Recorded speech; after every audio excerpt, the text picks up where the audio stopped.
Good evening, ladies and gentlemen. Welcome in to the Brass Ring Media Podcast for Tuesday, August 26, 2025.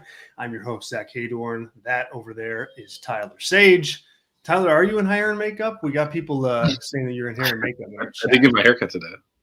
It looks great. It looks great. But you're not in hair and makeup right now. No, correct. Sorry, Adam. We both have male makeup on, which is a little bit of facial hair. So you got a lot for you. I got a lot for me. This is like a few weeks for me. Yeah. You know? Oh, That's this how is long like. it takes. I mean, the stash is literally like. I mean, I shaved everything else around it, but I mean, this might be months of growth. Months. Yes. Okay. So you're like in my boat when it comes to. Oh yeah, I really got to work at it. I have the like literal Tony Stark pattern / Yeah. Robert Downey Jr., where it's like just blank, all of there. So. He says Tyler's auditioning for a vaudeville. What? Vaudeville villain. Just because I love train tracks and damsels does not mean that I'm a vaudeville villain. Say vaudeville villain. Oh, I got a great name for a tag team. There you go. Vaudevillains. That was a name for a tag. Yeah, I know. Oh, okay. I was like, certainly you didn't forget about the vaudevillains, did you?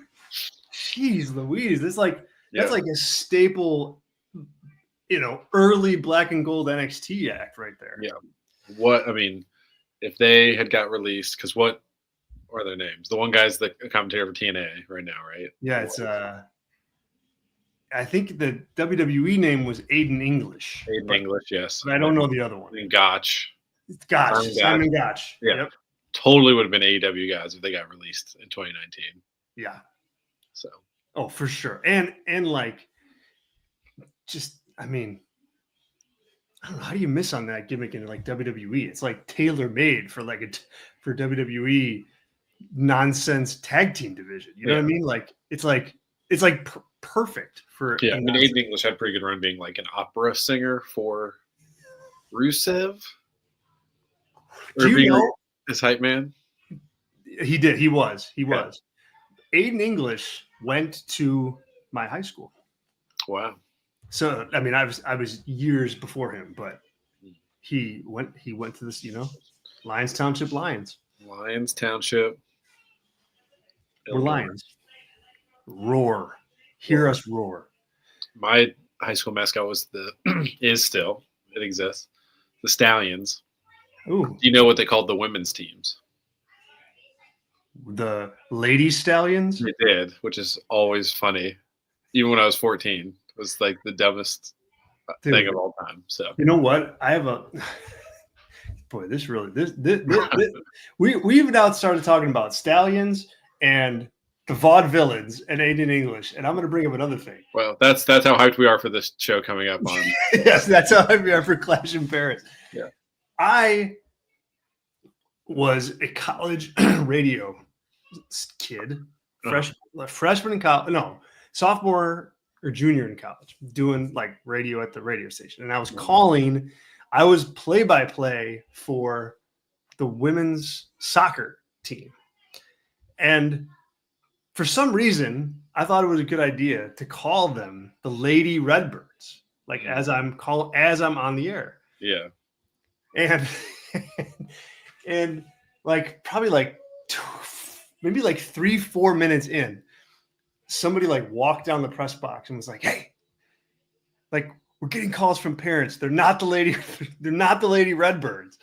And so I was like, "Oh my God, and obviously I changed that instantly and it's a black mark on my broadcasting record." What sport? Soccer. Well, I was gonna say like they're the only ones listening, so at least get it ready for them. I'm glad somebody was listening. That's when I realized, I was like, damn, people are actually listening to this. Yeah, that's also a scary thought. Yeah, it is. I was like, and it's college. I have like no business calling play-by-play for. They're like, all right, passes it to so and so, and they're moving that ball down the field. Like you don't know any like positioning or like. No, and I was like a last minute like sub too. So like it's not like I had like a chance to like prepare or know the names or anything like that. It was just straight up pandemonium, and then I got yelled at. So wild times. All right, folks, thank you for being here. We appreciate it. We have a lot to do today. We are going to preview WWE Clash in Paris, maybe talk a little Forbidden Door.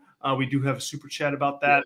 Because Zach said he had to leave early. Do you want to get to that? Yes, I'm going to hit the super chat. Produce live on air here. Sorry. Live on air production. Zach, who is a Brashman Media member, says here in a super chat. We appreciate you, Zach. Super chats are open. So thank you. Zach says here, I got to push back on one little part of your Forbidden Door review. Why should Christian be a totally different person suddenly and all gung-ho for the reunion? So, Tyler, what do you think?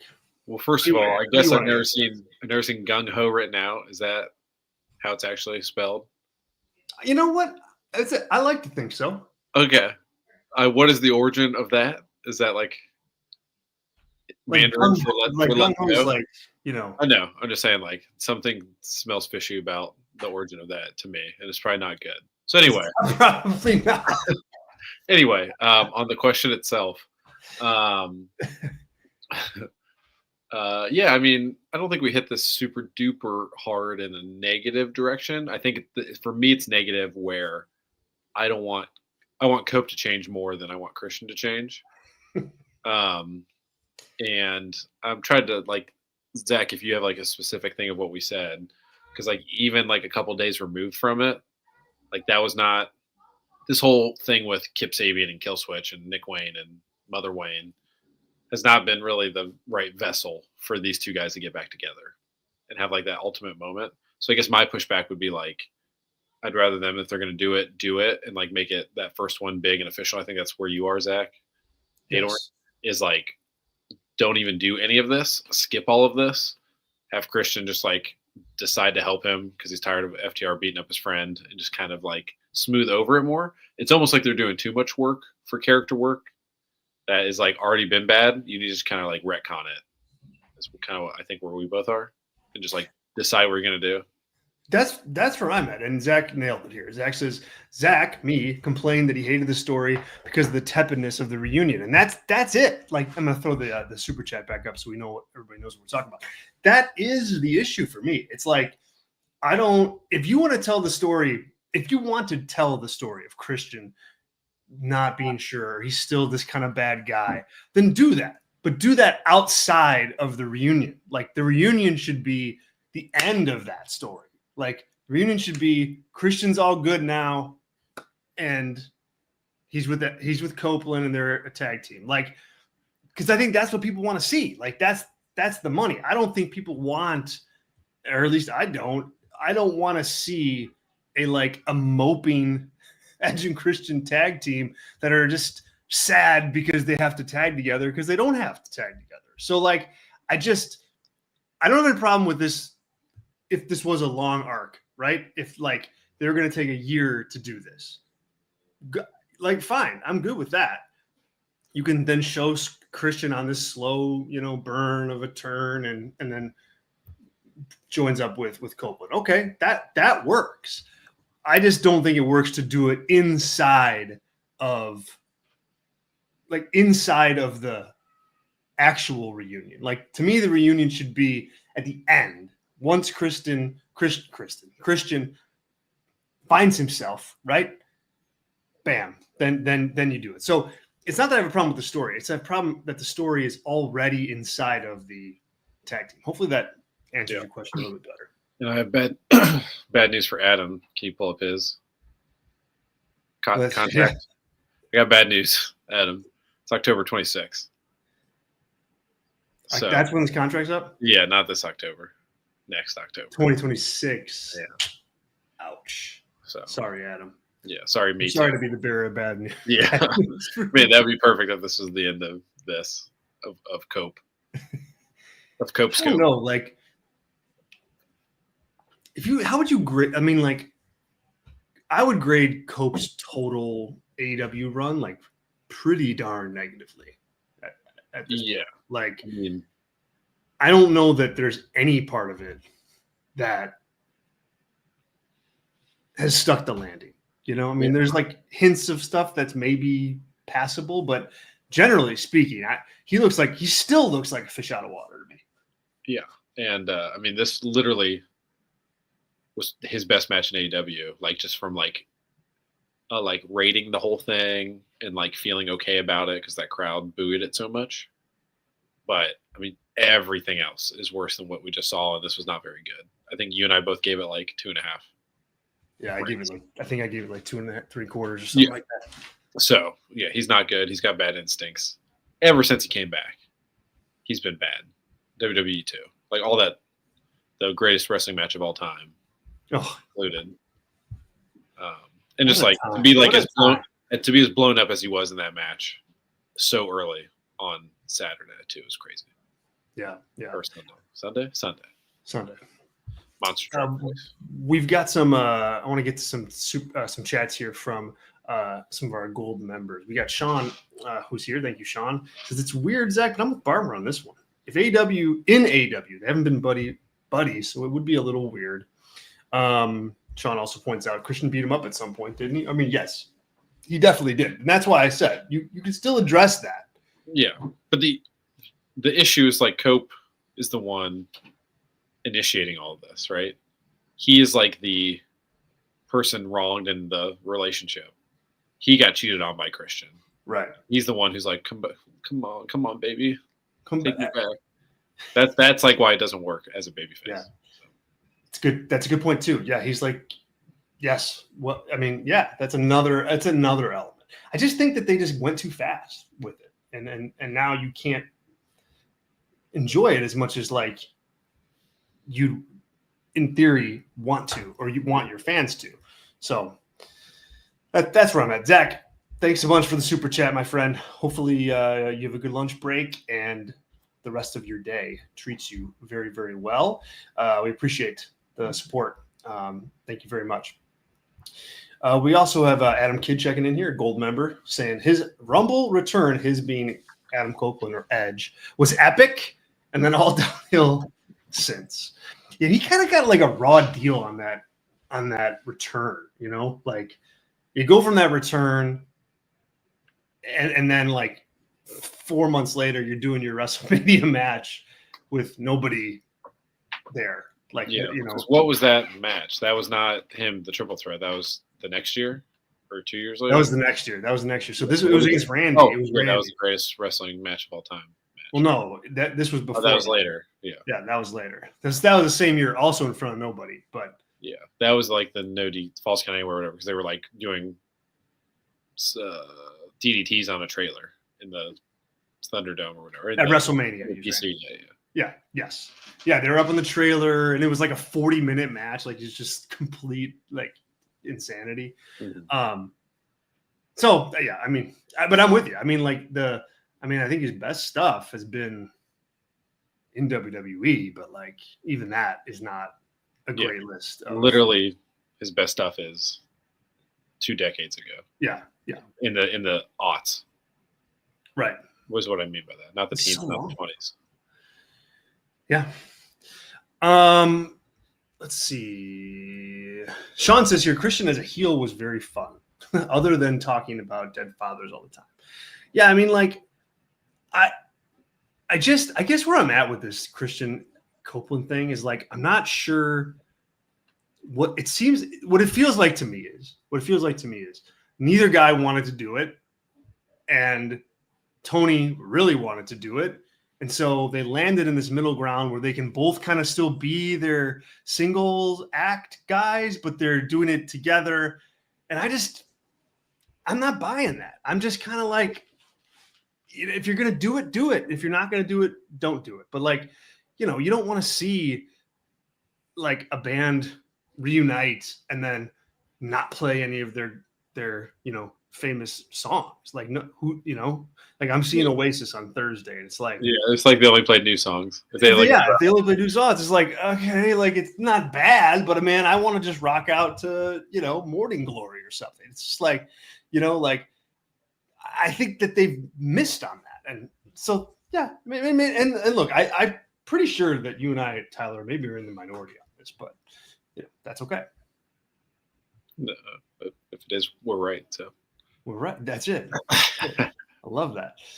All right. Let me pause here, set the table, and then we will get into our Clash in Paris preview. This is the Brass Ring Media podcast. We thank you, everybody, for joining us. This is the flagship show on the Brass Ring Media YouTube channel and the Brass Ring Media platform. If you aren't subscribed on YouTube, go ahead and hit subscribe. You can do it right now as you're watching the show. If you wouldn't mind liking the video, that'd be a big help as well. Always looking to get in front of new eyes.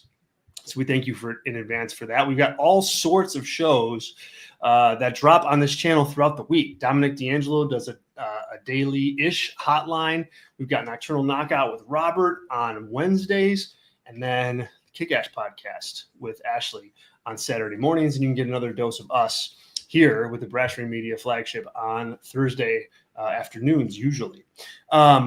All of those shows are available as audio podcasts. Wherever you get your podcasts, we are there. Just search Brass Ring Media, and you can download us right to your mobile devices and take us on the go. Just search Brass Ring Media wherever you get your podcasts and find us and subscribe.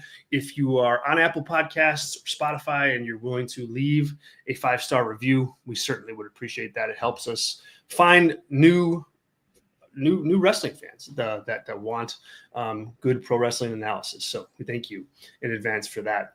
If you're wondering what that Patreon thing is up at the top of the screen, that is where you can find our membership options. Patreon.com/Brass Ring Media. We do have membership available at Brass Ring Media. All of our members get at least one member-only show every single week, plus all of the PLE and pay-per-view review shows that we do. So we just did one for Forbidden Door yesterday, and that dropped on Patreon for all of our members. You can check that out this weekend. Same thing with WWE Clash in Paris. And then, of course, not too much longer after that, it's WrestlePalooza and All Out. So a great time to try us out and try out our membership options. So we thank you in advance for that. Once again, it's patreon.com/Brass Ring Media. We have a couple gold members that I want to give shout outs to, Sean Palikta and Adam Kidd. We appreciate that. Thank you. I have the live chat open and rolling. So hello to everybody who's in there. Also, as you guys just saw, super chats are turned on. If you want to make a contribution to Brass Ring Media and ask a question or make a comment or rant and rave, yell at us, whatever, drop it there, and we'll take care of it on the air without no questions asked unless it's inappropriate. That said, let me get some more chats here because this is this Clash. Clash is on Saturday at 1 Eastern time. It is Sunday. Okay, good. I was like, if it's starting Ohio State, Texas, it's gonna be. Yeah, I'll be watching it pretty delayed. So I mean, I don't even think. Yeah, I think that they are very aware of college football happening on Saturday. So. Yeah, good. Let's see here. We got Sean, who's giving us a nice shout out here. Sean says, become a member. Very fun Forbidden Door review. Also, Sean says, glad and honored to be an original member. Consider both of you friends. Hell yeah, Sean, man. Thank you so much. Same, right back at you. And Adam says, I'm just here to be a smartass and occasionally make a fantastic point. Not occasionally. You make very good points more than occasionally. I'm steadfast in that opinion. Thank you, Adam. Whenever Adam agrees with me, it's a great point. Yeah, and yeah, you're the one that pops Tyler with your chat. So I'll we couldn't do the dang show without you. All right, let's get into this preview. Clash in Paris.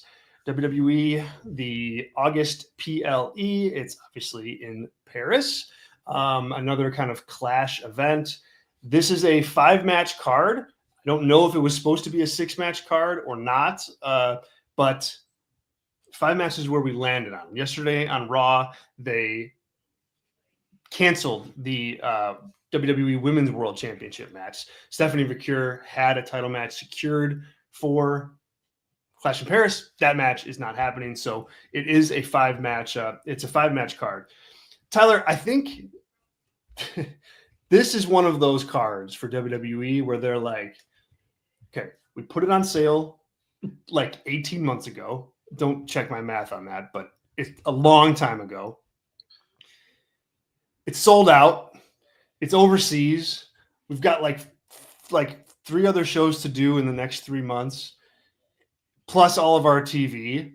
Like, we're not worried about making sure that this is a masterpiece of a show. We want to sprinkle some stuff in here to make it look like it's PLE worthy. But boy, this is like solid at best, I would say. Sean says here, the Paris card is very solid, but nothing fantastic.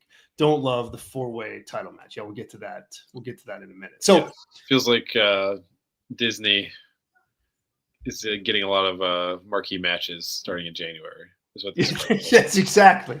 Right. Plus, you've got WrestlePalooza. I mean, look, they're not. You could do Cena and Brock at this show. They're not doing it. You could do Seth and Punk at this show. You're not doing it. You can do Roman and Seth at this show. You're not doing it. Like, this is like a C show in every sense of the word, and they're going to get away with it, and it's probably going to come across as like bigger because it is overseas. And look, I'm not even arguing whether or not that's like a good strategy at this point. Like, I think there's probably arguments to be made that it is. Like, look, you've already sold this thing out. Like it's going to be a crazy crowd. You don't go to Paris very often. Like, you don't need to play all of your big, all your big cards in order to make this thing work. But at the same time, that they're going to be milking going back to Paris at some point. And at some point, if people start to see these shows for what it is, for what they really are, like, you're not going to be able to get your insane ticket prices. You're not going to be able to sell it out, a year in advance. Like, it's something that's not going to affect them right now, but a year from now, 2 years from now, people may remember this. You know what I mean? You can't go to the well all the time with this. And they do it internationally pretty regularly since like WWE Backlash last year when it was like Cody and AJ. Yeah, I mean, the Clash at the Castle in Glasgow was probably the best European show they've done. Mm-hmm. Yeah, and that was like the first one, though. Yeah, that and SummerSlam '92. Everything else in Europe that's a PLE has been a subpar show, I would say, in totality. Yeah. I mean, and so as Adam says here, it's glorified, loaded, raw, and I think that's accurate. I mean, I think like the Raw Netflix premiere was a bigger card than this. Way more. To Andrew's point here, Andrew says the good news is there are like 10 other destinations. Yeah, I mean, and that's the thing. I mean, that's definitely what they're counting on. And a whole continent. What's that? A whole continent of wrestling fans.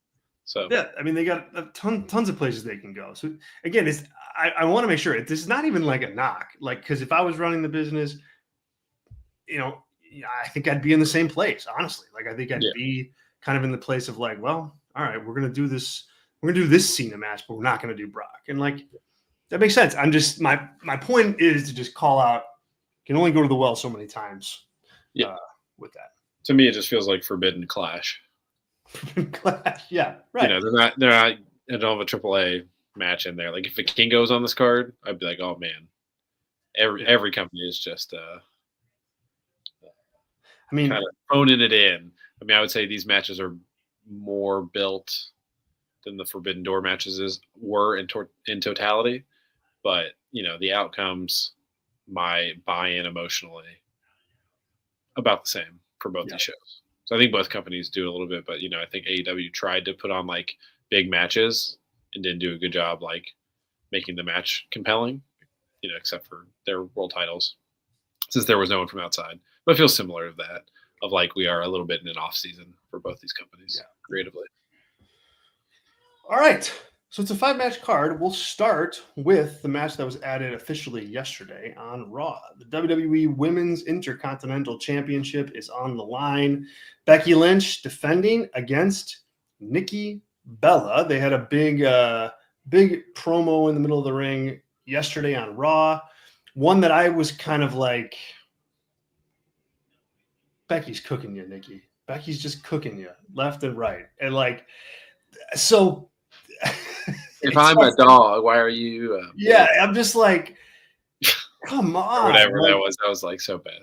It was so bad. And like, there's something about like Nikki Bella in the way she like reads her scripts, where it's like, I don't buy it. I don't believe it. I'm just like, Nikki, you're reading something that somebody else wrote for you. There's nothing authentic there.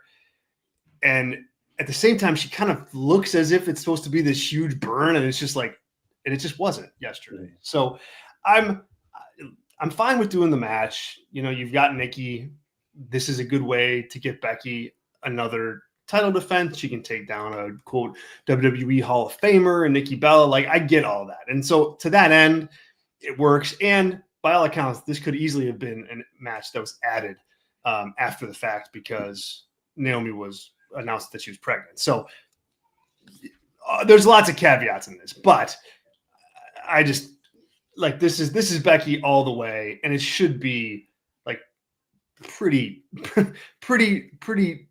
swift in terms of how they book the match. I agree. And also in this type of crowd, the most diehard of diehard that's going to be, they're going to crap all over Nikki Bella in this match.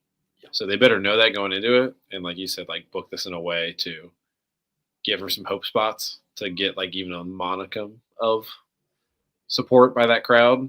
But it's going to be people just singing for Becky Lynch. Yeah. And like, just like early return on the preview or on the review show, I'm over the singing. So just like make sure I'll try to be as non-curmudgeon as possible. But I've had a lot of European fans with both companies, and I am like totally good for a minute. So yeah, well, and especially now it happens in the United States too. Mm-hmm. Like, so it's not even, it's like the beach balls or the balloons or whatever the hell it was a decade ago. Mm-hmm. We're there now with the singing. I'm with you on that. Let's see. Andrew says here, they could do better with the roster they have here. And I'm assuming you mean than this match. So with the curveball, because Andrew, you got to look at the curveball, that was Naomi, going away for a while because she's having a baby. Change that match, change really like the trajectory of the whole women's division. We don't know yet what they're going to do with the WWE World Heavyweight Championship. I mean, you could have hot-shotted something here. You could have done Io against Stephanie for the world title. You could have done Stephanie against Becky for the Intercontinental title. I mean, you could have, to Andrew's point, found a better match to put on. But I actually kind of think this is the right move. Like, I think it's better for them not to rush into, Becky and Stephanie, because that's a money match. You don't want to build that match on 5 days notice, So yeah, you could do it, but I don't think you want to. So, I mean, I'm okay with this being a weak match on this show. Becky will carry it.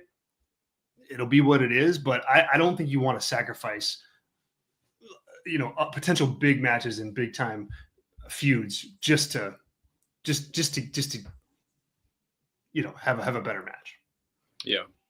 Are we picking the match too at this point? Yeah, picking the match. Would you say that Triple H is a adventurous booker?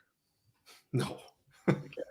Definitely. I think an adventurous booker would think the way you were just thinking. And I'd put Nikki Bella over here as a surprise for this card and move Becky up that card.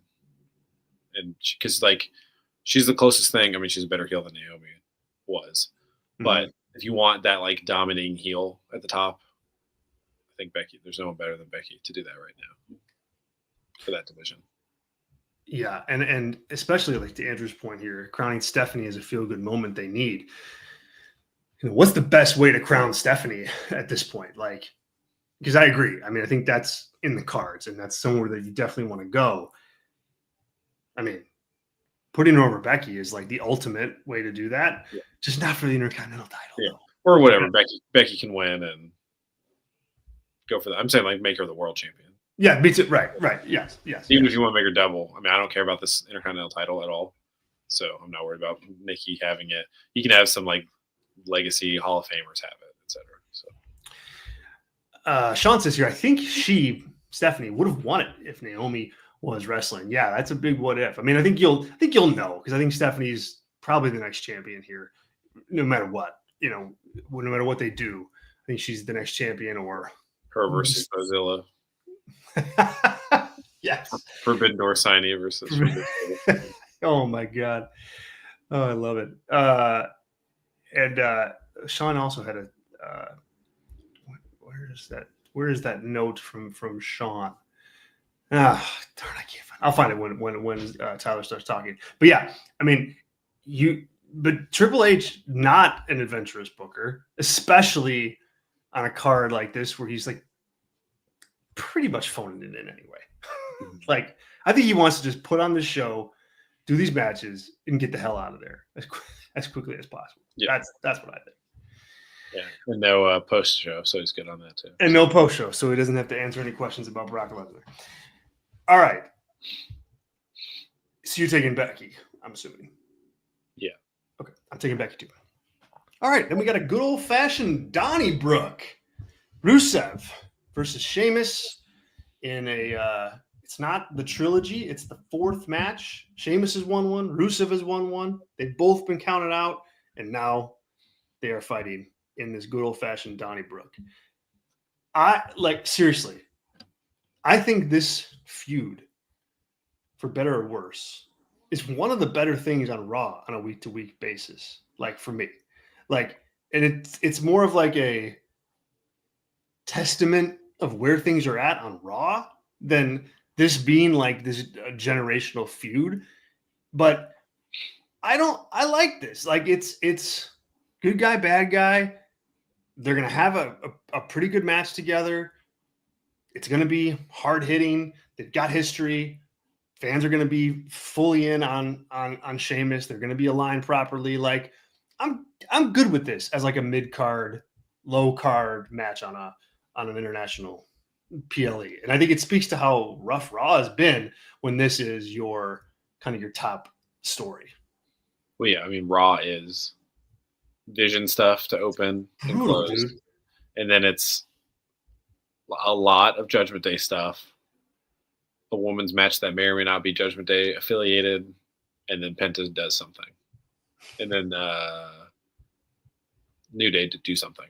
That's really like every Raw for the last like 6 weeks. Yeah. So, but yeah, did you see what I did with my hand there while you were is talking? That the bar? Yes, that's exactly what the result of this is, right?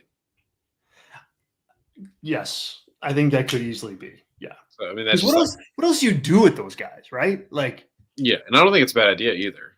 No, like literally, who are the tag team champions right now? It's Finn Balor and JD McDonagh. Well, they're looking strong as hell. So this would be a match of those two versus them. I think I would know who I would be picking to win that. So yeah, and this has like been, yeah, like you said, everything. It's been a good mid-card match. This will be a fun match on the card. My second most excited for match on the card to see what happens. So we're here, and that's what's going on. But it just, it does feel like the bar. Is this a best of 8 because they have a draw in there? Maybe. Or is it, is this the rubber match and you go from there? We'll see. Yeah, God, I don't think you need to do 7 like they did with Cesaro and Sheamus. Mm-hmm. That seems like how I feel like I don't know this, but I feel like I would change my tune on that if I had to watch 4 more. If they just beat the bricks off each other, and like whoever, are either of them interacting with anyone else at the moment? I don't think so. Not really. So it's like if someone else came out and like beat up the loser and the winner helped them, or vice versa. Just do that instead of like 3 more matches. Yeah, you could definitely do that. Sean says here, a gold member says that match should be fun, but Rusev has honestly felt flat. I mean, he has especially outside of Sheamus. Like Sheamus is the only thing like keeping him somewhat. Well, like literally, what's the last time Rusev had a promo in the ring? I don't think he ever has had one since he Like, got. is it like were there arcade cabinets in the ring? Probably. Like it's I don't know what that is. Is that just like he's untrustworthy across the board, across all promoters, that they will not let him go out there with a microphone? Disinterested.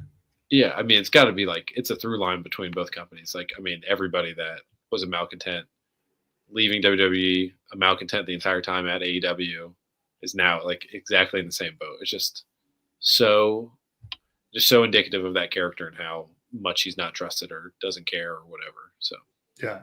I mean, it's probably both. You know, like I mean, obviously, I'm projecting here because I don't talk to him, but like. Just seems like he's like good doing whatever, and that's it, and he's gonna do whatever, and you know, that's that. Like I just don't see any kind of like a tag team with Sheamus would be, I think the best that he could hope for at this point, like to stay on the show. Yeah, or like go to NXT and be used as like a monster down there. Yeah, right. Go to NXT, yeah, face Oba Femi or something like that. Sure. But other than that, like, it's like be the TNA World Champion. Yes. Yeah. Seriously. Like, and I mean, and that's not a good spot for you if you're Rusev. I mean, he gets time here, and I think he can have a good match with Sheamus.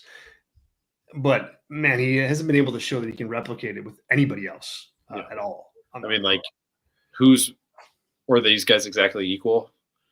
Because like we just like laid out Bandito, honestly, like.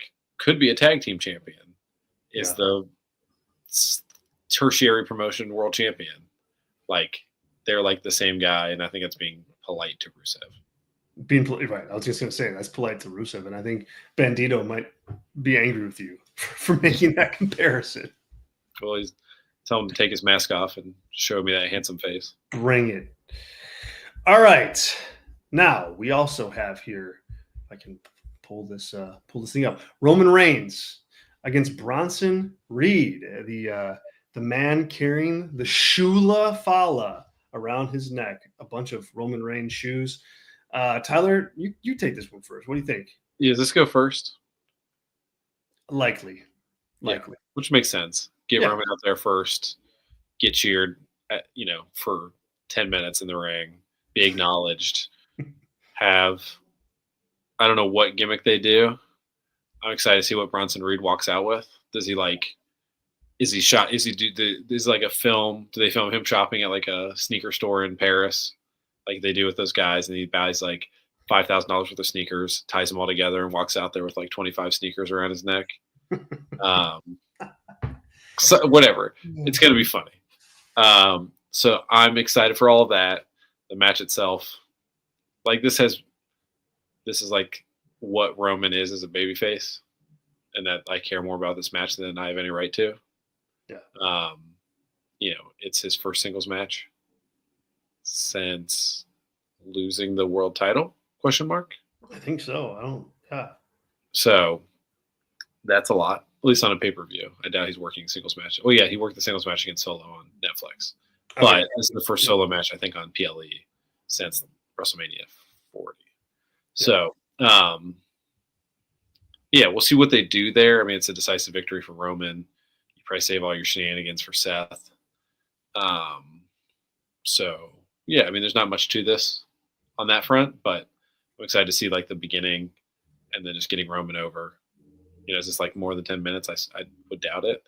But I'm curious to see like if Roman's going to work a certain baby face style in this singles match that we haven't seen yet. And is this like a good, like from a analysis perspective, I'm curious to see what style of babyface he works. Like, is he getting beat down doing the traditional babyface stuff, or is he just like kind of being Roman as a babyface? So I'm curious to see that in a singles match with a guy like Bronson, who he should not be giving a ton of offense up to, even as a babyface. See, like I was gonna say, like I think you might be surprised at how much Bronson gets. Yeah, we'll see. That's what I'm curious to see, like how, and that tells me a lot about everything, honestly. and like where Well, things are going. Yeah. I mean, like, we just look at how like Roman has sold for him, like when he's been attacked and stuff, like on Raw. To me, like he's just been great, like selling for Bronson Reed, and I'm with you. Like, I think this is the kind of pro wrestling that I like I am partial to. Like, I like this best. You've got big star in Roman Reigns. You got monster heel who's been built up for a few months here. That has taken him out a bunch of times, taunting him. He's got the evil manager. Like, this is good stuff. And I was impressed with Roman's promo last night on Raw. Like, I thought it was the best part of the show because Roman doesn't cut like go home babyface promos very often. And I thought like he hit the right notes. Like, he was like, I'm Roman. He looked like he actually like let the crowd in a little bit. And like, as they were chanting for him, he kind of like, it looked like it mattered to him. And he didn't stand in the ring looking like he was too cool for school. Like, looked like he appreciated it. And then, we got the big brawl with Bronson Reed, and, they teased what the fight will look like. And there you go. Like, now you're off to the mat. So I think this is really A to B to C stuff, but that's the biggest compliment I can give it. Like, I think it's really smooth. Sean says here, this should be fun. I really think Bronson needs to get a win. This faction can't keep losing big matches. How does that help them? Yeah, Sean, I don't know that I'm mixed on this. Like, Roman's not going to lose this match. I mean, I'm very confident that Bronson Reed is not beating Roman Reigns here. But Tyler, I think you're okay in this situation. I mean, Bronson Reed is the lackey of the group. Like, he's one that's pushed and he's one that gets, protected here and there. But ultimately, like, he's there. He's the heavy around Seth that gets knocked down on the way to Seth. I mean, and clearly they're building towards a Roman Seth match. I mean, that is on the horizon at some point. And so as long as Seth is strong, I think you want the baby faces to beat guys like Bronson Reed in order to get to Seth. Like, I'm good with Roman rolling here and just getting the win, and that's that. Yeah. And if you got a VPN, Sean, if you feel strongly about Bronson winning, you could definitely make a couple bucks on him. Because Roman's a big favorite. I just had to look it up to confirm. That wasn't crazy here, but yeah, probably not going to happen. So everything you said too makes more sense than just looking at the odds. But yeah. I don't usually do it. I'm surprised there's even like odds for this, if I'm being honest with you. This whole card. No, one is very interesting. I'll tell you off air so I don't spoil it. Okay. I was surprised. So. Sean says here too, Bronson should get more offense than most, and that's what I'm looking for. Like, I'm looking to see. Define most. Is that like more than CM Punk? Is that more than Seth Rollins? Is that more than LA Knight? Is that more than Braun Breaker? Is that more than? I think it's more than Rusev. Yes, that's the first yes for sure that I've gotten to. I think it's not more than Seth and Punk. Like, you can't do that. But or Braun Breaker. Or yeah, but they haven't. I guess they have kind of interacted. So yeah, that too. Yeah, but like your hierarchy, like Braun Breaker is way more. Yeah. And that's why like Breaker got some protection when he was working with Roman. I know they didn't have a singles match, but what about like more than LA Knight too? I think we agree on that. Sean does too. But what if like Penta's a heel in the spot? Does he get more or even to Bronson Reed? I'm trying to like mental model these guys. Like, I think Reed's slightly higher than Penta.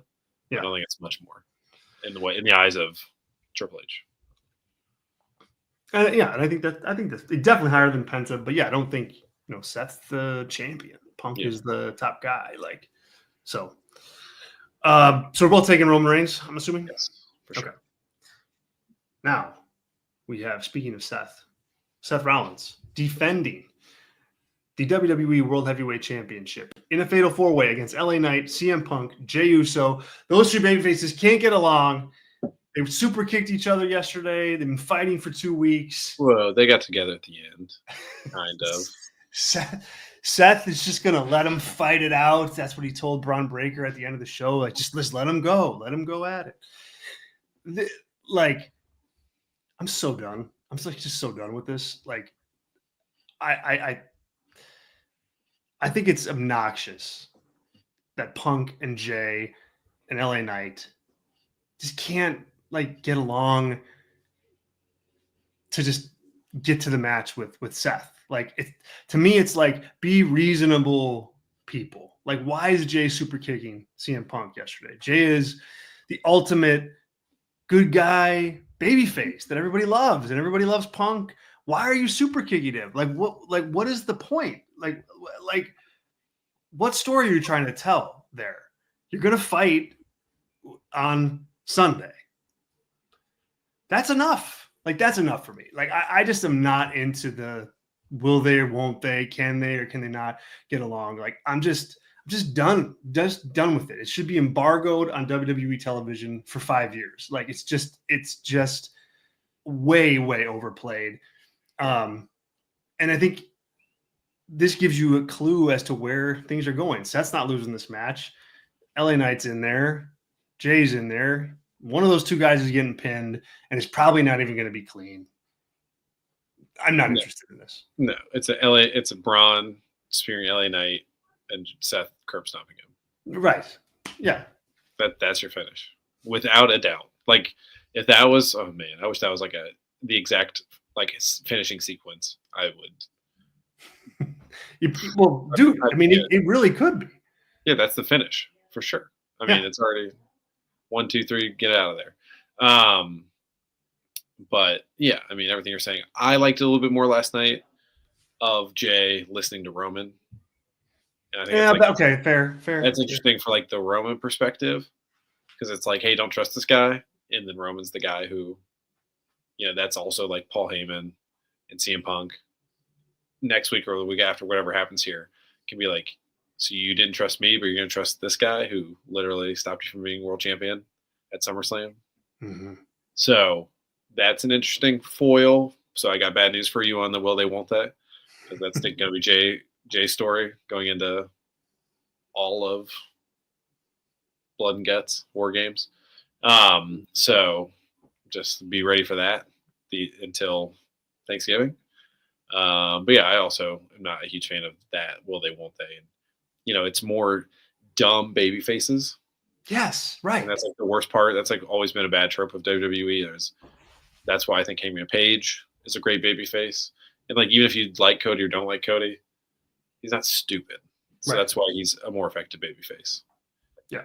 Than Jey Uso is. Because Jey Uso is built to be, he's like an idiot. He's like a golden retriever in a human's body is his character. I mean, and I mean, you're right to call it the Roman thing. I mean, I think that makes sense. Roman got in his head. He trusts Roman.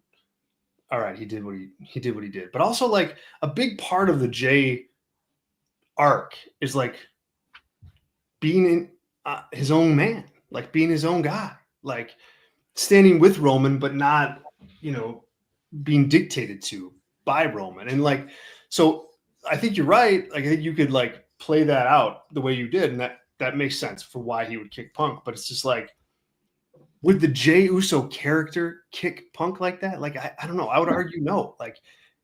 The whole point is him finding that confidence, finding himself, being this standalone guy. And now he's just, it's he's doing Roman's bidding again. I don't know. Yeah. Let's see. No, I mean, I just don't, value between the ears of the Jey Uso character, right? Nothing about the guy himself, but the way he's portrayed is not anything where I think he is malleable as a character from people that he respects or his older family member, etc. True. We got a question from Sean here. Sean says, agreed. But Hangman was dumb for thinking MJF would set Mark Briscoe on fire, to be fair. Tyler, agree or disagree? Well, I think he was a dumbass for that. I mean, that is its own. can of worms of like killing someone on TV, live on air, is like stupid in pro wrestling to have that as like a gimmick. You can't have that. So, you shouldn't say you're going to kill someone. You probably shouldn't also like set up something that you can never pay off too. So that's like, I think the entire promotion was dumb for thinking that was a story to tell. It's the golden rule. It's the golden rule of wrestling. Don't teach something that the hurt business will not happen. Hurt Syndicate. Sorry for it to slip there. Not the Kill Syndicate. They hurt people. They don't kill people. That's right. That's right. And they don't do jobs. All right, and we got the main event, guys. Logan Paul against John Cena. What a bad main event. Retirement tour, baby. Because you got to get to Logan Paul and John Cena, right? I mean, if this match is like the epitome of like an international pay-per-view for WWE. Like, this is it. Masquerades around as a main event. There's going to be a main event, but goodness, it just isn't one. It just should be a lights out main event. Yeah. But the whole match. What have you thought of this, the build to this, and is this worth doing? Do you know that Mad Men meme / part of the series where the one guy gets in the elevator and he's like, it's like the young copyright guy, and he's like, Don, like, you're a bad guy, whatever. And then Don Draper says, I don't think about you. You know, yeah. That meme. That's what I think. I'm Don Draper. I don't think about this match. Yeah, that's what I think about this. Is like, I haven't given this my life energy because I don't care about it in the slightest, no matter what they did. If Logan Paul lit John Cena on fire for real, I would not care about this. Please don't do that. I really hope that doesn't happen. Also, Adam Kidd, speaking of the fire, Adam brought up here, Orton caught the Fiend on fire. And that was bad. That was so bad. No setting people on fire. Gee. Yeah. They almost set Darby on fire in a match, right? Or who was it? No. They almost set Jack Perry on fire in that match. They set him on fire, right? Well, they were about to. Remember, that's why they quit that Blood and Guts match, was because they were going to set Jack Perry on fire. But didn't they? But they did set him on fire in one of them with the blowtorch, the flamethrower. They did that with. Oh yeah. That was before. That was like Anarchy in the Arena, I think.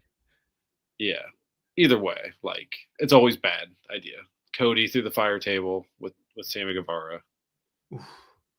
It's just never good, is what I'm trying to say. It's never good. It's never good. Yeah, this match, I mean, I suppose if you're WWE, if I'm giving them the benefit of the doubt here, why wouldn't you do Logan Paul versus John Cena? Like that, okay, fine. I get it.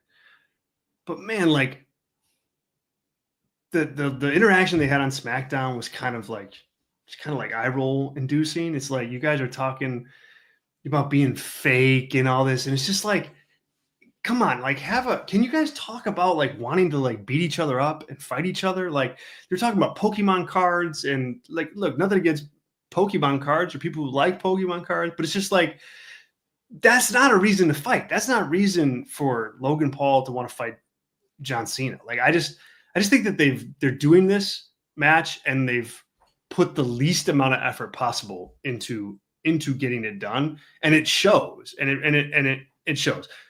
I agree with Sean here. The crowd is going to be super into this, and that's what WWE's counting on. They're counting on that reality, and I think that they're going to be right when it's all said and done. Logan Paul is a really good heel.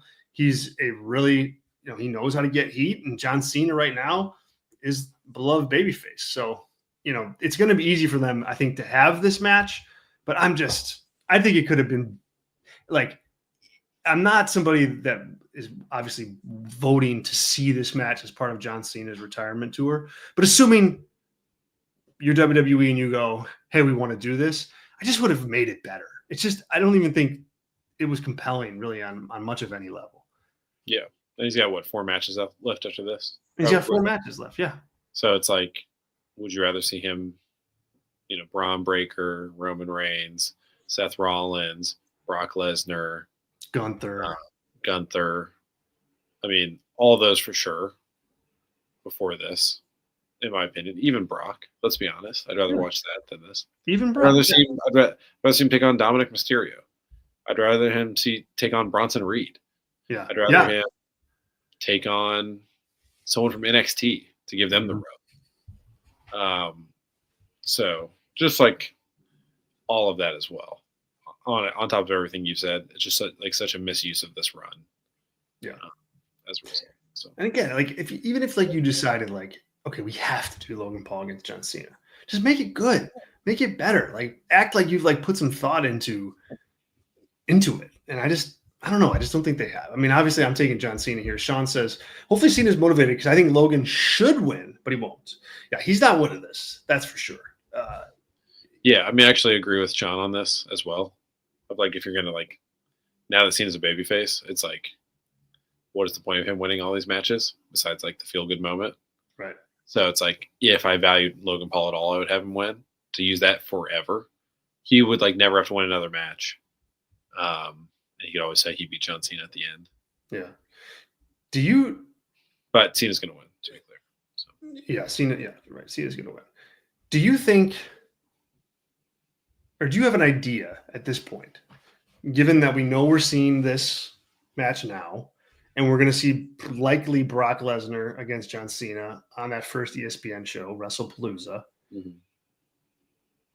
Do you have any inkling as to who John Cena faces in that last match, or what they're billing as the last match, at least right now? Yeah, the December, like Saturday night's main event. Yeah, it's Gunther, for sure. It's Gunther? Okay. Yeah. Who else would it be? Well, I mean, Gunther's hurt. Yeah, but he's probably not that hurt. But in December is like a few months away. Yeah. So and like if you're moving the way Cena's moving in a match, I think you can both just flop around. What if I told you it was going to be Braun Breaker? Yeah, that's good too. That would be my second pick. Okay. Of that. I mean, I think it's really anybody you want. It's a huge rub. And they're both Triple H guys. Yeah. So it's one of those, probably. You know, if you really thought somebody was worth, if you really want to take a flyer on somebody, I mean, this is you have to plan this a while ago, but if there's someone from NXT, we're gonna like think, hey, this person can main event WrestleMania. You could do that too. Yeah. But yeah, I don't know. The whole thing has been botched. It has, yeah. It has been botched. The whole Cena run has been botched, and I never wanted it, Sean says. Andrew H says here, the worst part, Sean, is they had months to plan this Cena run, and also Rock wrecked the whole thing. Yeah, Rock did not help this for sure, but I'm a fan of where they're at with it. Now, given where they could be with it, I think like they made the right call to just blow it up. They're like, all right, we're done with this. This is stupid. We're done. We're just going to do this the way we wanted to do it all along. And like, we're going there. And I think that's the right call at this point. It doesn't change what they did. It doesn't make it any less bad, but I think they, took it on the chin and got here, which is, I think, where you want it. You want to give fans, just like the Christian and Copeland thing. It's like, people want to cheer John Cena on his retirement tour. Like, how do you not know that? Like, you should know that. So let him, and I think finally they are. Do you think, just like long term here, that The Rock is going to make CM Punk sell his soul and like ruin that story too? Oh, man. I mean, I think I wouldn't say I would put the odds at better than 50%, but I can't put them any lower than 50 either, because Rock does what he wants, and I think if he wants this story to be a thing, it's going to be a thing. And I actually think Punk is like probably one of the better choices for it, because I think he could actually have like a rejuvenated heel run. Like maybe he totally flips everything. He looks different. Like wears a suit or something like that. Like just totally like flips the whole CM Punk gimmick on its head. I think that could be interesting and that could work. But Punk is like you're a top 2 babyface in the company, so it's a big move. Mm-hmm. But I mean, that's the best moves are those kind of moves too. Yeah, Well, and if you're Punk too, like if you're CM Punk and this is pitched to you, I'm saying hell yeah, like I'm in on that because Yeah, I don't know if I trust Dwayne to follow through, but that would be my concern. yeah, sure, for sure, but like unlike Travis Scott or like this Cena thing, like I think Punk is good enough where if Rock is there and then kind of like fades away and disappears, like you have it can be in good hands with a heel CM Punk. I think like that's always been the money character for him is working as a heel. But if you're Punk and you get that pitched, you're like, well, I can work with Cody, I can work with Rock later, I can work with Roman, I can work with. That's how you win the Rumble and face Cody at WrestleMania. Yeah, it's how you win the Royal Rumble and face Cody at WrestleMania, like in the actual main event. Yeah, and Seth, so and then you get Seth and Roman in the other main event. Yeah, so like if I'm Punk, like I'd be like, absolutely, let's do it. Mm-hmm. So I'm just curious. Yeah. All right, there you have it, guys. Clash in Paris. We'll have full coverage all weekend long at Brass Ring Media, so don't miss it. Ashley will have the Kick-Ass podcast on Saturday going over final details and final build and final hype from SmackDown, and then the show will be on Sunday, and we will be on the member side of things doing our PLE review after the fact. Patreon.com/Brass Ring Media is how you can find membership options so you don't miss that PLE review show or any of the member-only podcasts and future PLE shows that are on the horizon. So now's a really good time to head over to Patreon, take a look, try us out. We certainly would appreciate it. Patreon.com/Brass Ring Media. Adam says, join everyone. Now that is a fantastic comment. Fantastic point, Adam. Fantastic. Just fantastic. Thank you. Tyler, any final words? No, I don't think so. Go Buckeyes? Yeah. Yeah. For sure. 3-point favorites. We'll see. I mean, that's the thing about the 12-team playoff. Whoever loses, it doesn't really matter who wins or loses this. I mean, it does if you want to be like the number one seed, I guess, in the tournament. But I think both teams will be in the playoff no matter what. So, and then Adam. The only flaw of Adam kid is where he was born geographically. I'm just excited for this game because I have no dog in the race and horse in the race. Dog in the race, horse in the race, whatever. But it's like a huge game for like opening weekend. Right? Yeah, it's there's 1 versus 3 because the AP voters are cowards and made Penn State the number 2 team for some stupid reason. But yeah, and there's never been I don't think there's ever been a 1-2 matchup in week 1.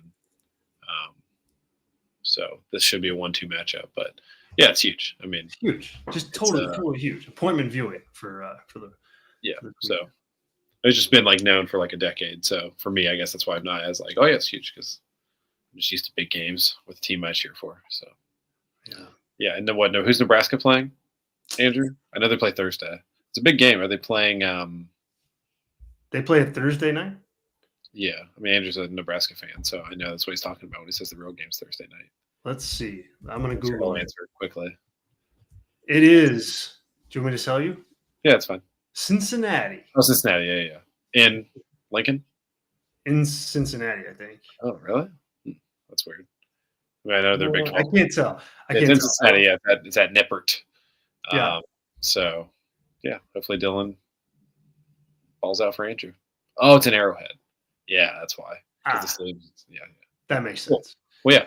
Shout out to everybody except for Adam's team. So football's back, and I'm excited about that. Yeah, and go Northwestern for you. No, you're probably a fake Notre Dame fan. No, I'm not a Notre Dame fan. I'm part. Like if I had to pick, it'd be Illinois and Northwestern. Yeah, well, Illinois should be pretty good this year. Illinois is going to be pretty good this year. Yeah, I would jump on, and it's not going to be pretty football, but you're good. But I mean, both my brother-in-laws went to Illinois, so I mean they're like diehards. Yeah. So I take back what I said against Adam. He's not a Michigan guy. He just hates Ohio State, which is fine. You're definitely allowed to hate Ohio State, and Michigan too. I just like to, You can, yeah. I have to like Michigan a little bit. Colson Loveland, man, he's a Bear now. Yeah, well, I hopefully he catches some damn touchdowns this year. And this is we're going this all CFP. My beef, which is biased as someone born and raised in Columbus, Ohio. So obviously I have Buckeye classes, but my problem with Michigan in general is like they want to like play both sides. They're like Notre Dame, where it's like we're a premium public Ivy institution, and we're better than you because our academics are slightly better, but also we want to like cheat and pay more money than everybody, et cetera. Like Ohio State knows what it is, and it's like always been a pro program. We've always paid players. We've always cheated. We don't act like we don't. That we're like a Southern team of just like, yeah, we do what we do to win. And like a lot of the Northern teams are like, no, we're, way better than you. You lower people. So that's my beef with like a lot of the institutions. When Illinois rolls into the national championship this year, I'm going to be in bright orange, just on the bandwagon, fully on the bandwagon. Yeah. And Adam here, have you been to Ann Arbor, Zach? I've never been to Ann Arbor. No. Have you been to Columbus? Or Columbus. Okay. Ann Arbor is a 45 minutes outside of Detroit. It's a beautiful little college town. It's like Athens, Ohio, where Ohio University is. Mm-hmm. It's like Nebraska, beautiful town. Bloomington, Indiana, incredibly beautiful town. Really? Yeah. They're not major cities, so there's like no comparison there. Columbus is a major city. So. There's all this Nebraska talk going on, and it brought me, I don't know why I want to stroll down memory lane on this show, but apparently I'm going to again. In like 2000, it had to be like 2006, maybe 2006, 2007. I was in San Antonio for the Alamo Bowl, and I like picked up scalpers tickets for like $10. Like the game started, and I was outside the Alamo Dome and got tickets. It was Michigan and Nebraska, and I had the ticket ended up being a front row end zone seat, and the game-winning touchdown was right in front of us, like right in front of us. Nebraska won, I'm pretty sure, and it was like one of the most fun football games that I've ever been to live. And I knew nothing about. I mean, I'm not a Nebraska fan or a Michigan fan, but that place was electric. Like it was crazy fun. I mean, great fan bases for sure. Yeah. It was like a bowl game. So it was in December or January. Yeah, Nebraska won on the last play. I knew you. 2005. Don't age yourself, but 2005. Yeah, there we go. 32-28 Nebraska. Yep. Which that is, I'm trying to think who's even on any of those teams. But that I don't even know. Yeah. So 2005. Holy crap. All right, never mind. All right, we gotta go. Before I think about it. Yeah, you were let me do the math. You were 20. I was 20. Yeah. Yeah. So. A young whippersnapper. There you go. All right, you guys. Thanks for the college football chat. I'm sure we'll be talking more football as the season gets going here, but we appreciate you. Thanks so much for tuning in. Thanks for being here. Thank you. We'll talk to you all later this week. Make sure you check out Robert tomorrow, Nocturnal Knockout, Ashley on Saturday with the Kick Ash podcast, and so much more right here at Bradstreet Media. See ya.